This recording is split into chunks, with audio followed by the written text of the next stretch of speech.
Buenas tardes, mi nombre es Eliana Ariza, soy participante de Finanzas Internacionales de la sección A. Hoy vamos a conversar sobre lo que es el sistema monetario internacional.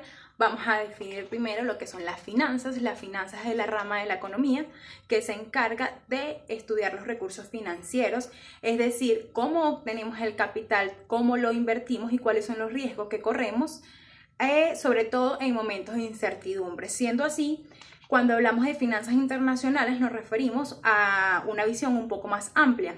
Quiere decir que las finanzas internacionales son la administración de los recursos financieros de los países, la relación que tienen entre los países. La importancia de las finanzas internacionales se refiere a que lo que pasa en un país está relacionado con la economía mundial.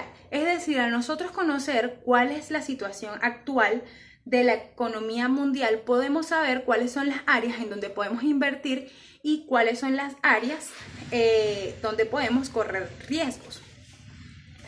La historia y la evolución de las finanzas internacionales.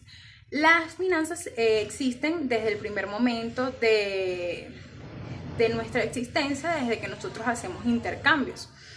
Pero los estudios en realidad surgen a partir de lo que fue la revolución industrial. Con el crecimiento de las empresas surgió la necesidad de nuevos fondos. Es así como surgen los estudios sobre la liquidez y el financiamiento, y el banquero juega un papel muy importante al momento de la inversión. En la segunda revolución industrial, que fue entre 1850 y 1870, se expande y fusiona, y entonces crece más el interés en los mercados financieros. En el siglo XIX, el gerente financiero se encargaba de lo que era la contabilidad y buscar el financiamiento, y surge así lo que es un modelo clásico.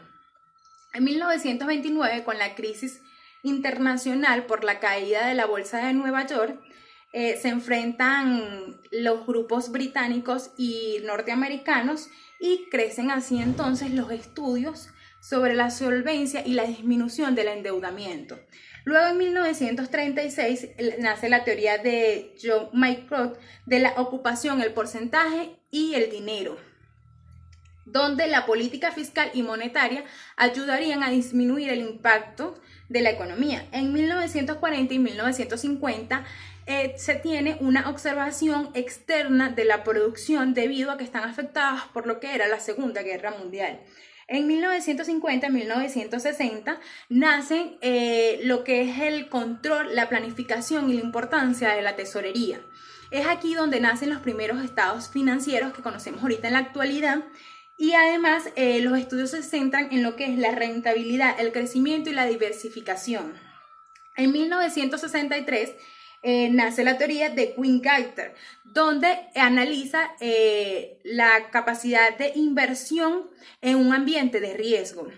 Luego, en 1970-1980 se establece lo que es la fijación de precios de los activos de capital para conocer su rentabilidad. Y además nace lo que es la teoría de agencia, que es algo que utilizamos en la actualidad. En 1980 los estudios se fijan principalmente en lo que era el riesgo político y el riesgo en la variabilidad del tipo de cambio. En 1990 nace lo que es la globalización, y el gerente financiero se tiene que enfrentar a nuevas maneras de financiamiento a través de las fronteras para maximizar el capital. Durante el siglo XX, el valor de una empresa se mide también por lo que es sus avances tecnológicos, y en la actualidad la función del gerente financiero es mantener el valor del mercado de la empresa a través de sus acciones